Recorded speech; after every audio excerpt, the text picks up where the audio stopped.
Someone just asked me if the audio and PowerPoint presentation is available for review at a later date. Just the PowerPoint presentation is available, not the audio. However, one thing I do want to stress is please don't take notes on what I say. A majority of the key information is contained in the PowerPoint, and in the email we send you with the PowerPoint, we do have references to the hypothetical examples we used during this session. What's critical, what's going to benefit you the most from this session is applying the material to your real-world selling situation in a forum where I can help you answer your questions and so on. Because until you actually start applying the material, you usually don't know the questions that come up or the confusion and so on. Steve, I did ask you if I could unmute you to deal with your opening question. If you don't want to participate, that's fine. Just let me know that too, so I know that you do hear me, and I can deal with that at the end. Another thing I want to point out with your opening question is to make it as simple as possible. If you use as few words as necessary and use the most simple words possible. Think about when you emotionally react to something. Think about advertising. You usually don't emotionally react to a thesis. You emotionally react to a punchline, to a brief statement.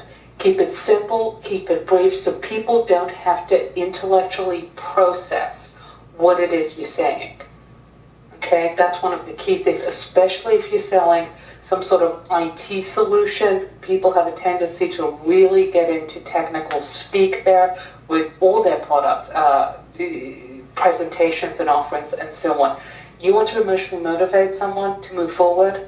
Keep it simple. Okay. Now we're going to move into the quantification strategy. Once you've gotten a yes from the question, this approach where we start out with a qualifying question it's designed to accomplish two things. First, obviously, it's designed to open up the prospect and have them start thinking about their problem from an emotional perspective. Secondly, it is designed to minimize rejection for you, because once the person acknowledges that they don't have a problem, you can further clarify them with rephrasing the problem in a different way, such as the score of 1 to 10. You still get a no, hang up, cut your losses. That way you can move along without having to go through the backlash of, look, what you're telling me is irrelevant, or I don't have time to deal with you right now, or what it is that prospects often tell you just to get you off the phone. Okay. Now, once you've asked the open question and gotten the prospect engaged, it's imperative you don't lose momentum and you move right in and get them focused on the negative ramifications of their problem. The easiest way to explain this is to analogize it to how a physician deals with you. Let's say you go and see your physician for a non-routine appointment. What's the first question that you ask? It's always, well, what brought you in here today? What's the problem? Once you say you have a pain, lump, rash, some ungodly appendage sticking out of your body, your physician will ask you more about it. It's, how long have you had it? Does it hurt? Does it hurt when I touch you here? How have you been sleeping? Do you have any other symptoms? If you have a headache, how often do you get the headache? Have you noticed something any time before the headache or after the headache? How long does it usually last? And so on and so forth. These open-ended questions that focus on the negative effects of the pain, discomfort, or problem. Then they'll come out and give you a very, usually a brief, especially with an HMO, they'll give you a brief explanation on treatment and then tell you what's going to happen if you backburner it. Now think about this. Imagine if you walked into your doctor's office with some sort of pain, you told the doctor briefly, well, every time I inhale sharply, I get this pain in my stomach, and the doctor said, oh, okay, I can help you. Pulls out a projector, starts giving you a slideshow of his academic life, gives you a slideshow that includes media clips of operations he was involved in, little tidbits out of his residency, where he buys his instruments, what great quality they are, where his support staff was recruited from, and so on. If your doctor approached your painful situation with that type of response, how would you feel about number one, what it is you're supposed to do about the sharp pain you have, or number two, who it is you're going to end up picking to handle it? Because what your doctor's done in that scenario is giving you all this other stuff you need to think about. So, doctors, ironically, and especially veterinarians, are some of the best salespeople on earth because they are so short, they're so to the point, and they're so focused on the issues that have brought you in their office to begin with. So once they give you the quick solution, tell you what's going to happen if you backburner the problem, so to speak, do you ever want to think about it? I mean, do you haggle over price? Many times, unless you have a serious diagnosis, you don't even shop the competition, something there's an endless supply of in the medical profession. So, you need to ask, you need to mirror the doctor in this respect, and you need to ask open-ended questions to open up your prospect. If you stop at your opening statement and start talking about yourself, the low levels of emotion initially expressed due to the initial problem uncovered or the symptoms of the problems offered up by the prospect generally are not strong enough to motivate the prospect to decide to schedule an appointment with you. So, you need to focus on the current or potential future negative effects of those identified or potential problems they're going through. So, in the website company example, you'd start to get the prospect to discuss the overall effects of the problem by asking questions such as, well, you say you want an increase in leads. Is it something that's going to make a difference to your firm? How are you getting leads to begin with? How are you getting leads now? How long have you been using those sources to get leads? I assume if you've been using the Yellow Pages for 5 years, it's been pretty effective for you. I mean, have you found that the majority of people who call you from your Yellow Pages ad turn into clients? If you're only getting a 10% closing ratio, but feel like it should be double that, are you finding yourself in spending a lot of time on an unnecessary follow-up that's cutting into your time doing billable work? Are the calls you're getting sustaining you as a firm, or do you need to engage in other time-consuming activities to generate clients?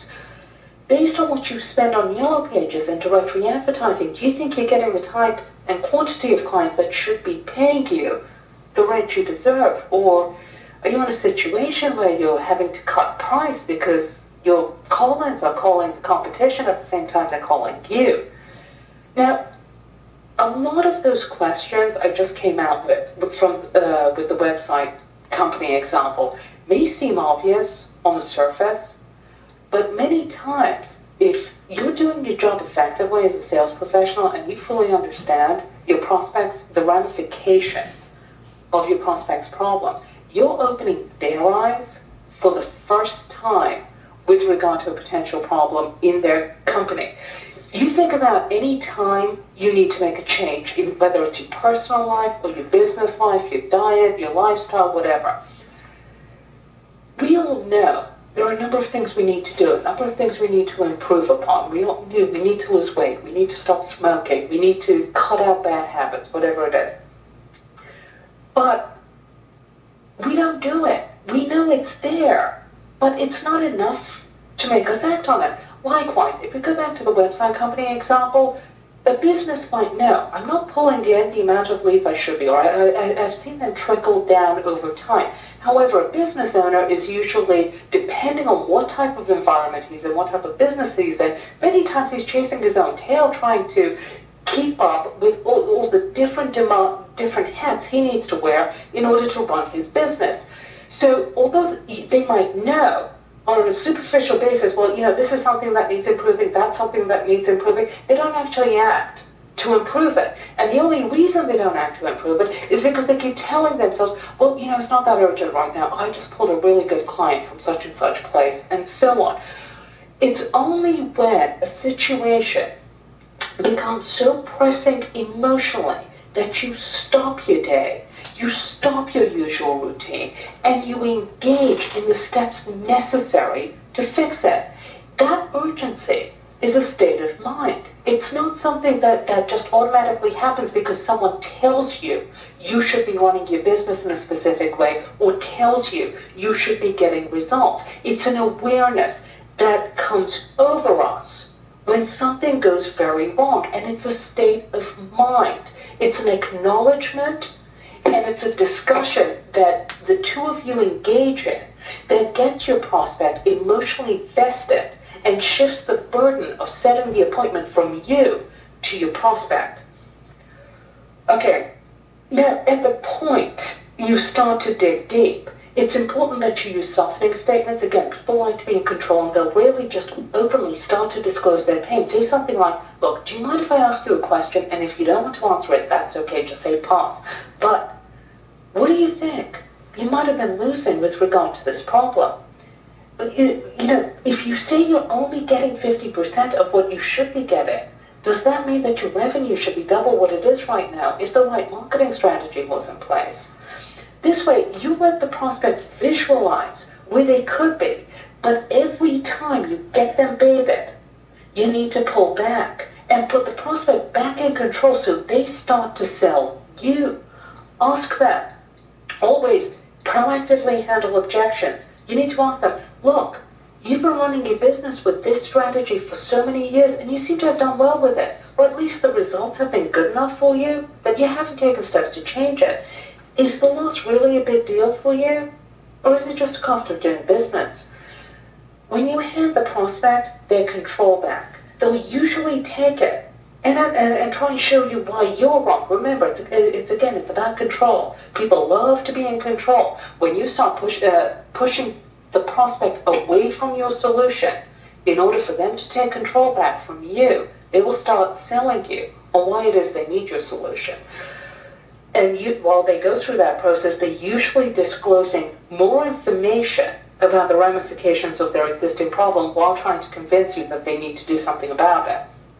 So, by uncovering the negative effects of the problems identified, what you've done is you've allowed the prospect to determine how the problem has been affecting them in the past, and more importantly, how it's going to continue to affect them moving forward. If they decide against addressing it, therefore increasing the likelihood they'll set an appointment with you.